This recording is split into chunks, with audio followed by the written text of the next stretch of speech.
There's going to be criticisms. There are going to be people who think you're not doing the right thing, and like social media is a minefield. You know, there's all kinds of opportunities to make missteps there, and part of it for me is staying positive and staying focused on what.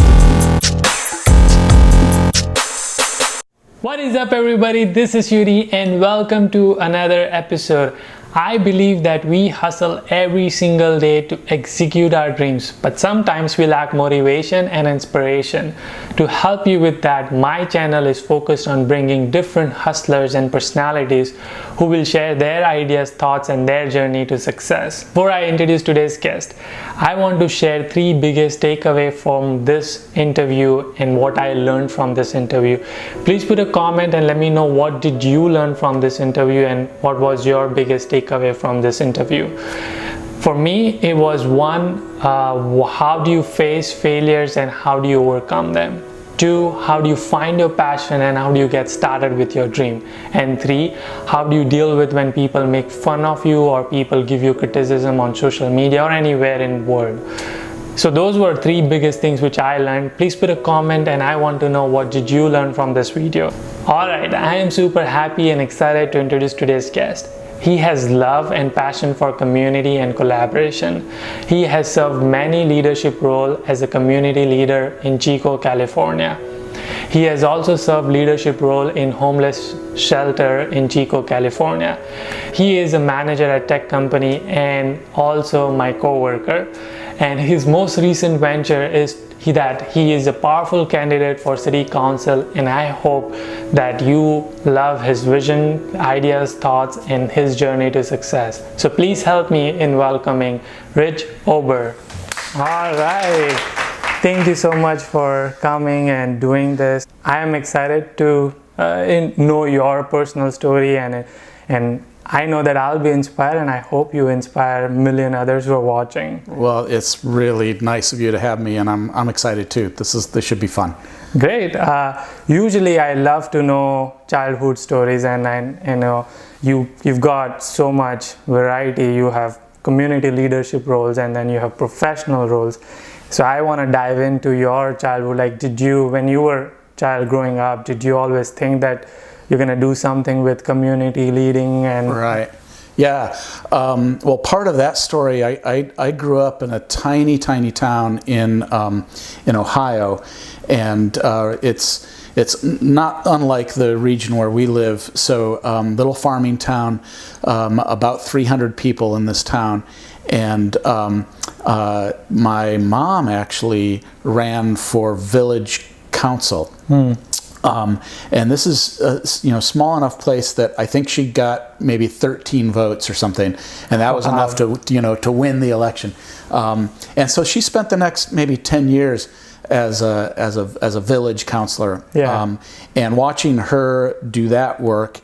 And I was just a little kid getting in trouble, a lot of the time. And so knowing that she was kind of civically engaged while I was just running around playing football or playing in the fields or whatever, ultimately at the time I don't think I thought about it a lot, but ultimately I realized that kind of sort of civic engagement, or being out there trying to just do work for good, basically, for your, in that case, little tiny community, is a good thing. And so partly coming from that kind of background, tiny town, and then as I got older and progressed through jobs and into a real career, and then into relationship and family, it became more and more important to kind of echo that that experience as a little kid. So. And when you made that decision that, okay, you know what, this is it, I want to run for City Council, what were your thoughts at that point of time? Were you scared that what if this doesn't work, or what were your thoughts going on at that time? Absolutely. I mean, I'm still scared about it not working. You never know. I think so. Yeah, the answer is yes. It is a scary proposition, and you do have to remind yourself of the reasons that you're, pushing yourself forward, the reasons that it's important both to you and part of it for me is family. And so my wife Kate and I have 2 kids, and they're now both in college, or about to be in college. And when we first had kids, we were looking for ways, actually even before then, to be involved in the community and to be again engaged in sort of service work and trying to make our community, our home, a better place. And so we volunteered for any number of kinds of organizations. And I learned a lot actually watching Kate do that kind of work, and realized how important it was. And then modeling that kind of civic engagement and being a good citizen for our kids became the overarching drive for me.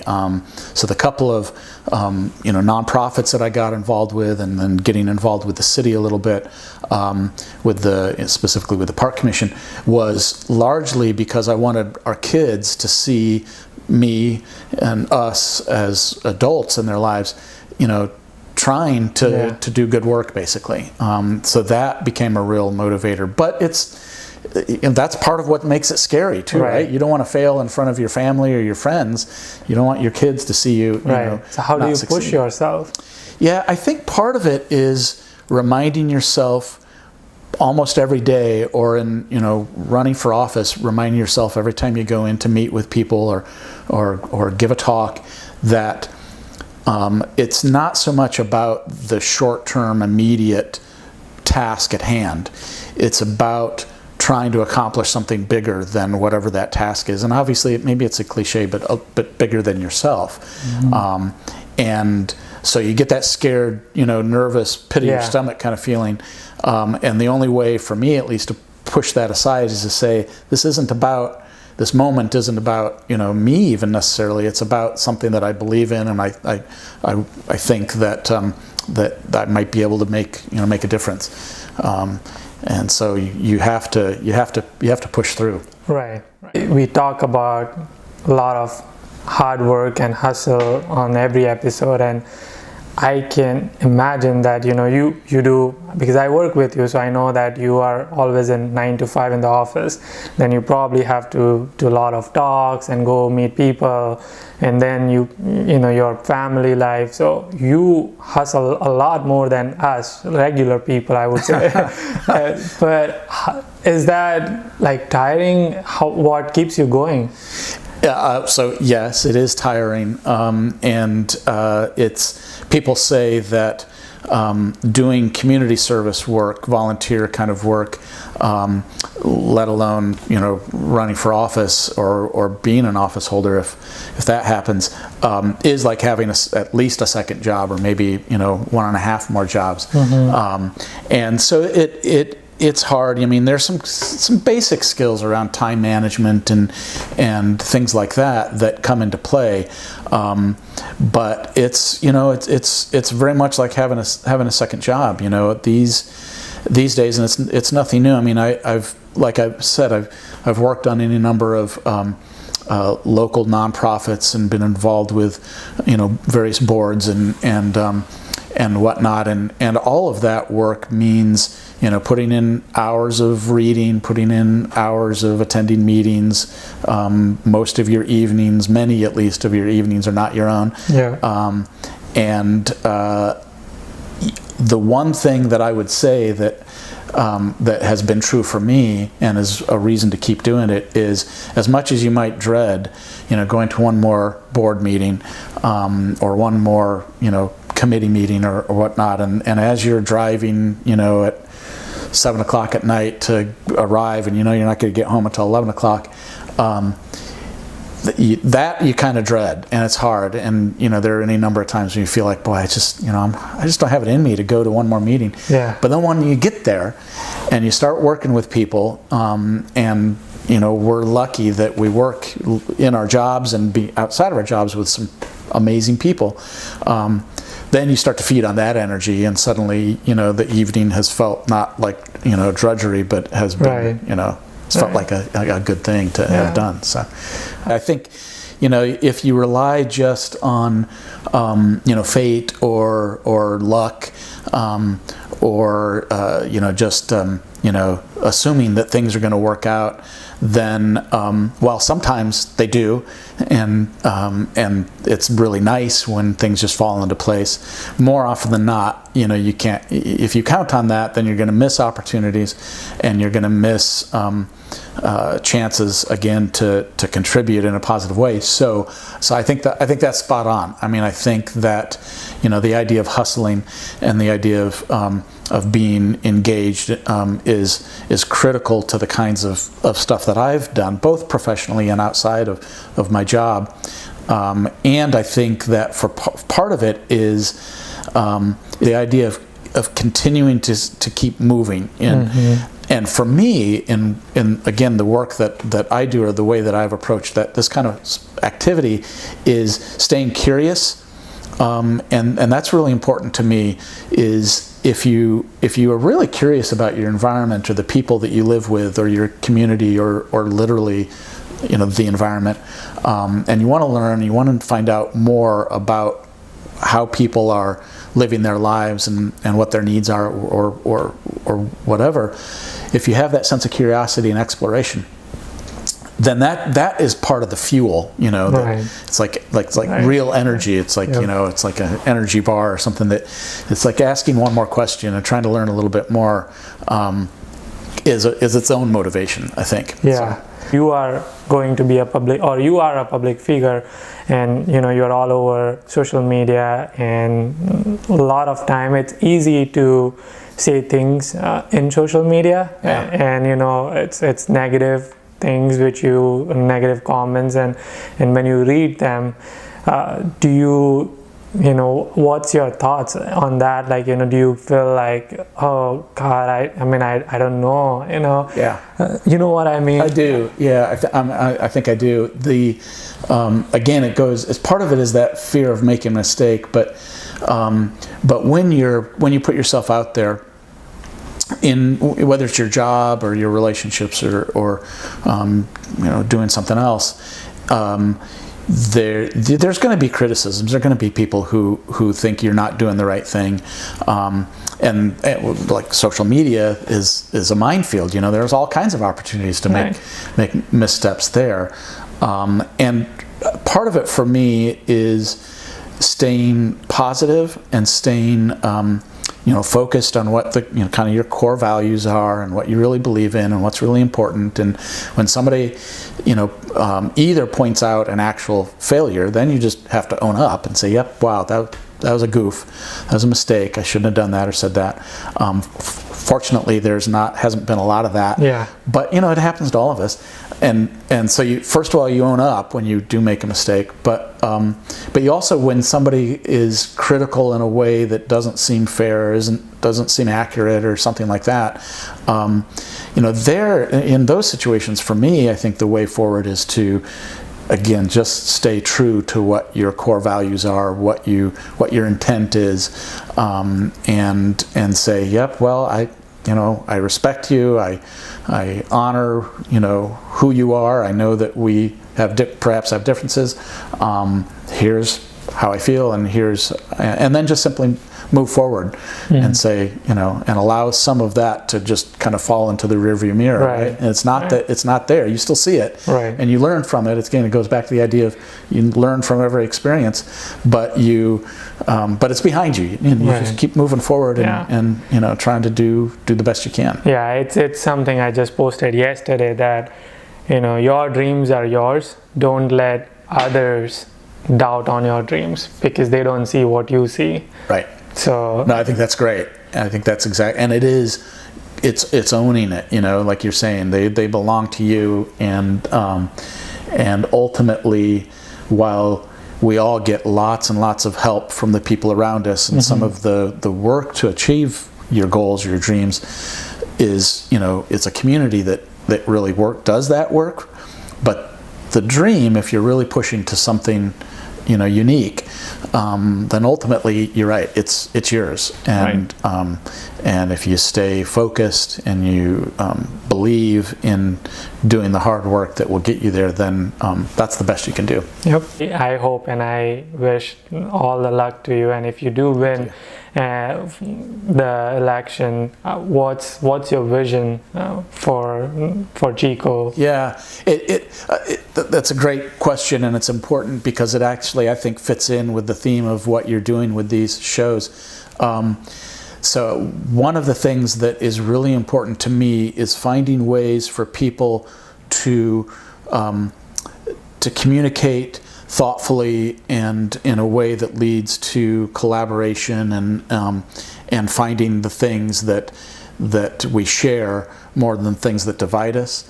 And these days that can look like really hard or maybe impossible to do, but I don't think that it is, and I think it's part of the idea of staying focused on your goals and maybe your aspirations and doing the hard work that that is required to do that. But by doing that, I think, and being motivated by what we've been talking about, then I think you can approach something like public service as the work of finding ways to unify people and finding ways to bridge what has been what typically separates us. And there are lots of models for that. There are lots of ways to actually literally do that work and pull people together and have those kinds of conversations. There are people who are way smarter than me that have been building actual, models for doing that work. For me, it's more about kind of your gut instinct, which is to say, we may disagree about a lot of things, but in the end, we want the same thing for our community. And entering a conversation like you're saying, if I were to get elected to city council, then doing that work from that perspective, which I think motivates most people who run for any kind of office. I think that's true for most people. I think it can be, from my observation, hard to hold on to that once you're actually trying to do that work, because it looks like it's easy for some people to fall back into a defensive position, or just us versus them.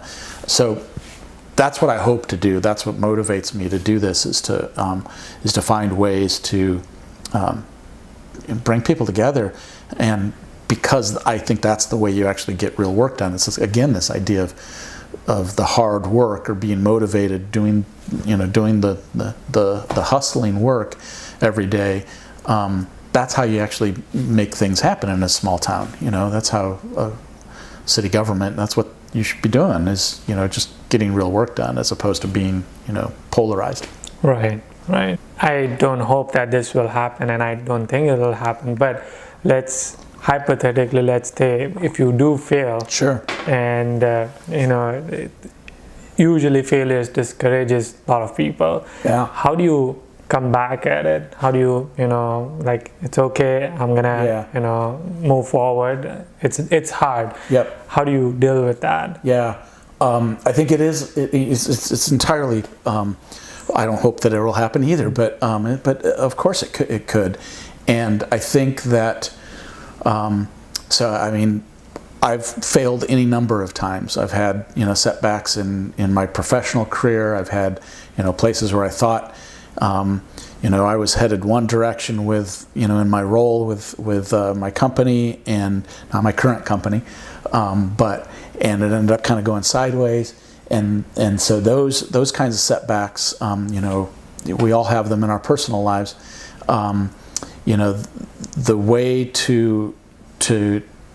The way that at least I overcome that is by kind of asking the next question. So if you see those setbacks, and so let's say I lose the election, as defining, so therefore I'm now a person who has lost, election, as opposed to, well, that was something that I did. I've learned a lot. I've met a whole lot of people. I've, had all kinds of conversations that I wouldn't have had otherwise. And so what do I do with that? How does that enrich me and allow me to go forward? And I think, if you have some of those setbacks, in a way, the more of them you have, up probably to a point, then the more you're able to draw on kind of a wealth of experience for, the sun comes up the next day and there's more work to be done, and there's other things that you can use that experience to inform yourself the next thing that you tackle. So I would hope, anyway, after you spend a little bit of time, crying in your beer. Right.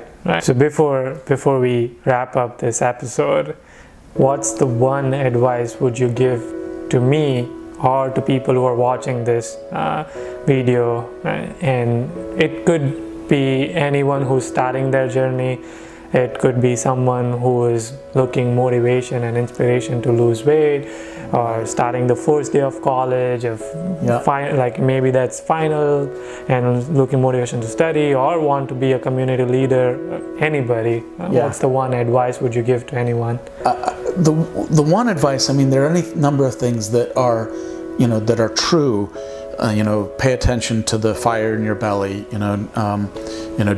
Don't give up when you have setbacks. All of those kinds of things. But I think the thing that I would add to all of that is, if there's sort of a voice in your head that keeps kind of rising to the surface, and I think most of us have that. You should. I'm working on this, but what my passion is, I wish I were doing this other thing. I wish I were, painting in the garage, or I wish I was,